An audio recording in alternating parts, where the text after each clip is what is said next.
Good morning, everybody.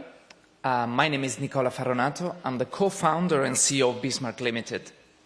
Bismarck is an Irish startup based at the National Digital Research Centre in Dublin, and I'm very honored to be here with you today with this spark of genius called MySmark, a revolutionary new online service to give feedback based on emotions.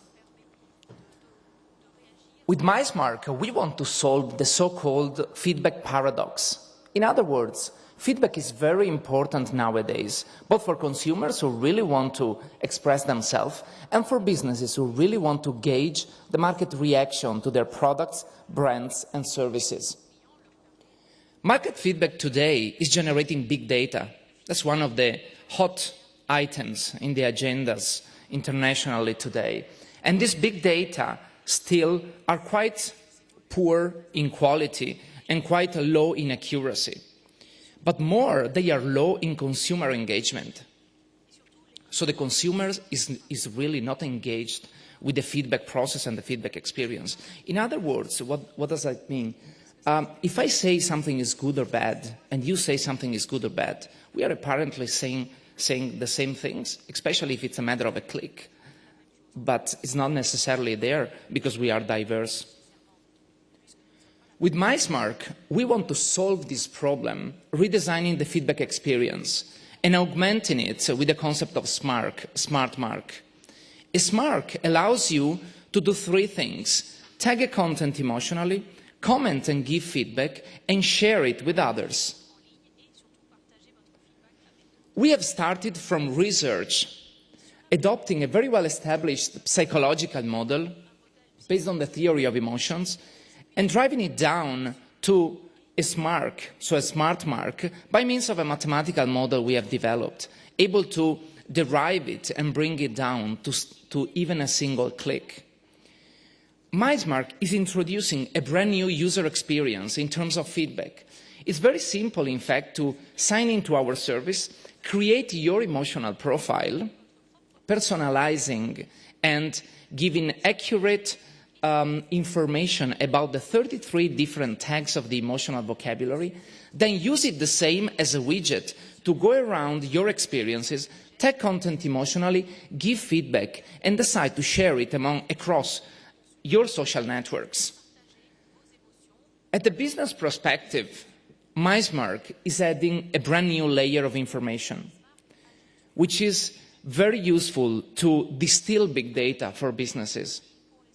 We think, based on that, MySmark can really deliver greater and more accurate feedback, greater and more accurate intelligence, which can be very useful for brands especially to reorganize, restructure, and eventually re-engineer their market research and the cost structure of their market research.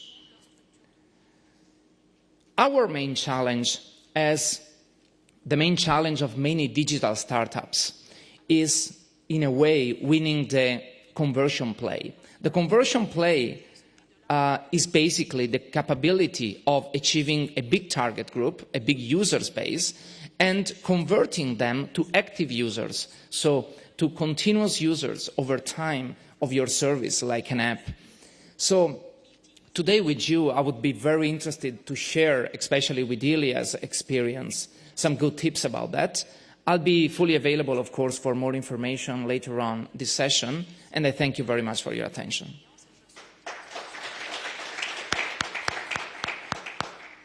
Right. So, great presentation. Thank you. So, in terms of conversion, there is one pretty common formula now for building new services, right? There is a certain sequence of things typically you do before you go scaling. So, the formula today suggests that first, when you develop your product, you focus on engagement, consumer engagement. You don't really care whether you have like 100 users using your service or 1,000 users or 10 million users.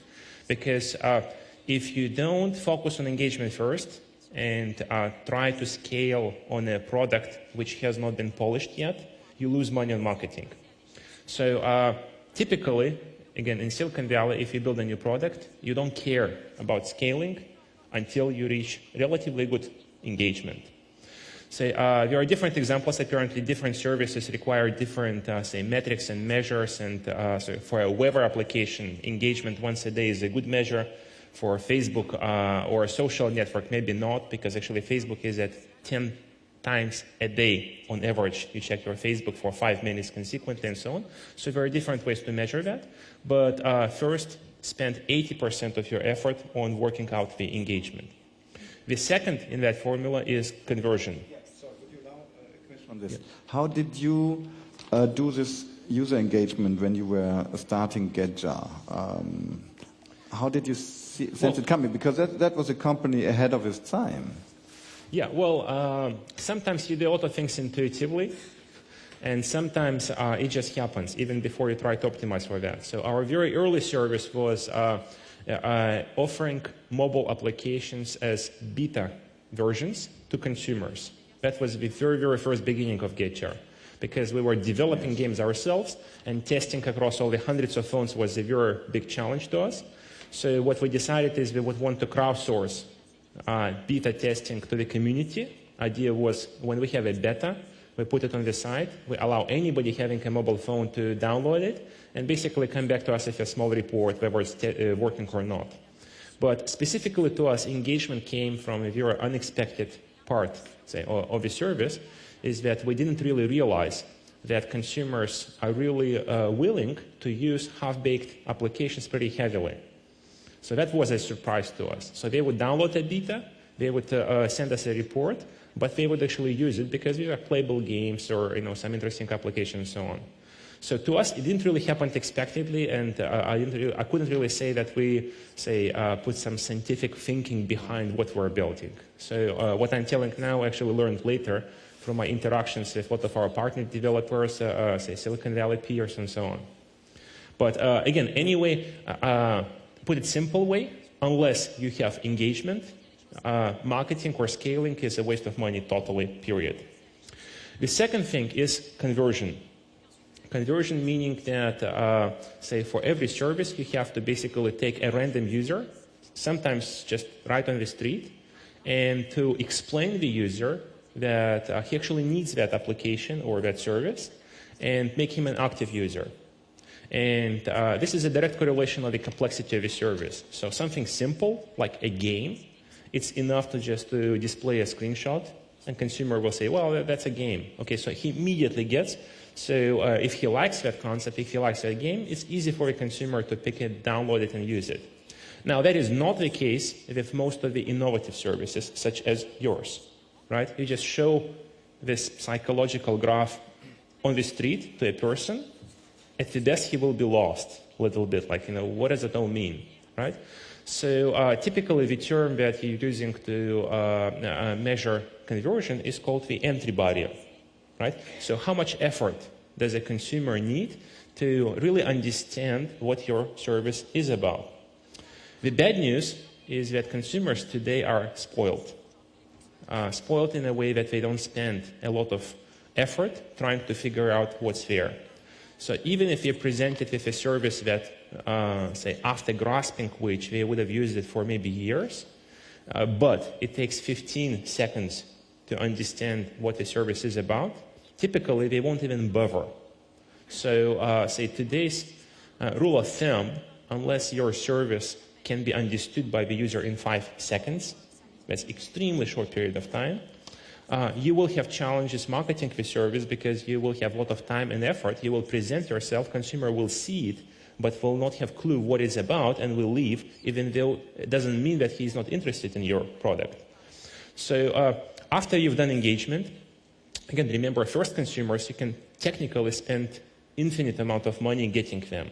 So if necessary, you can pay on AdSense or other marketing platforms $10, $20, $50, $100 per user, whatever it takes. You can incentivize the user. So you can say, look, download my service, use my service. I will give you a full copy of a Call of Duty game, which typically costs $50. Because again, the cost of experiment at this time, it doesn't matter to you. You will spend $500 or $1,000, it doesn't matter. But your objective first, get some early user base. Make sure that you are engaging with your service. Next, solve the conversion. Typically, conversion is solved by simplifying your, say, service to the consumer as massive as possible. So that means sometimes working out very specific terms. And an anecdote story here is one of my friends who created Foursquare. I don't know if you heard of that startup. And the reality is, before Foursquare, there existed a number of, say, similar concept applications. But then I was talking to the guy. He attributed a lot of his success to a very simple thing. He said, you know what, we came up with a very simple concept called check-in.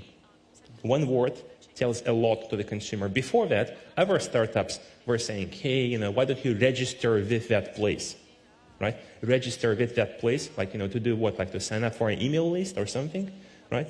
So sometimes, say, finding that really simple consumer positioning, trying to simplify your concept. For example, in your specific case, you could say, you know, emotionally label a service, something like, just thinking out loud. I mean, you have to spend hours and hours finding out, you know, how do you find that messaging? How do you put those graphics? How do you construct a web page and so on, until the moment where you feel that you just grab any average user, and in 5 seconds, he understands what he's supposed to do. Then you achieve conversion. And typically, nowadays, you actually measure that scientifically. There is enough statistical tools like Google AdSense or some other statistical metrics that can visualize your funneling process. So you can actually see how many users, for example, land on your homepage, how many of them proceed forward to register or download or use or whatever metric you use. So that's part of your funnel. That means you're measuring number of users that come to your service and number of users actually proceed to use it further. And all your objective is, again, care about nothing except maximize the percentage of users that proceed from your homepage to further your service. That's how you maximize the conversion. And the final, once you are happy with engagement, once you are happy with conversion, typically then you go scaling. If engagement is high enough, if that will mean one thing amongst others, that the value of your user is relatively high. Because engaging users typically bring you a lot of value. I would say nowadays a rule of thumb that you must be able to generate, say, $2 to $5 LTV, lifetime value of the user, on per user basis. Otherwise, your service is not competitive with anybody else and you will not be able to afford to scale your service easily. But once you achieve that level, that means that you can generate enough money to fuel your marketing campaigns. Because at $2 to $5 a user, you typically can acquire quite a lot of users across a lot of available channels, including Google AdSense, AdMob, and a lot of other channels. And the conversion also means that the success of the say the user your marketing campaigns actually will be high, because if you display your message to 1,000 users, they will not drop out. Some of them will convert to your users. So scaling is typically would be the last thing you do. Engagement, conversion, scaling, world domination. Done. Great. Ilya, wow, that was impressive. Nicola, can I ask you to, can I put you a challenge? Yeah. The 5-second explanation what your service is doing, as Ilya was asking for. And he said you need to invest hours and hours to get to this condensed version, so that the 5 seconds attention span you have with our spoiled consumers are sufficient to sell your product. Would you explain this to those who joined us after your presentation? What is your service doing for the consumer or for producers?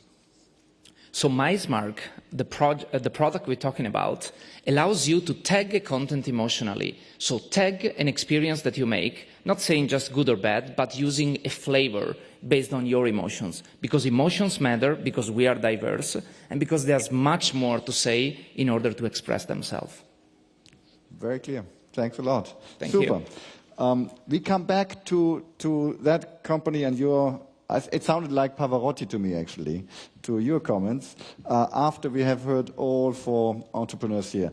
Valerie, can I ask you to explain what you have done? It's a fantastic story, I promise.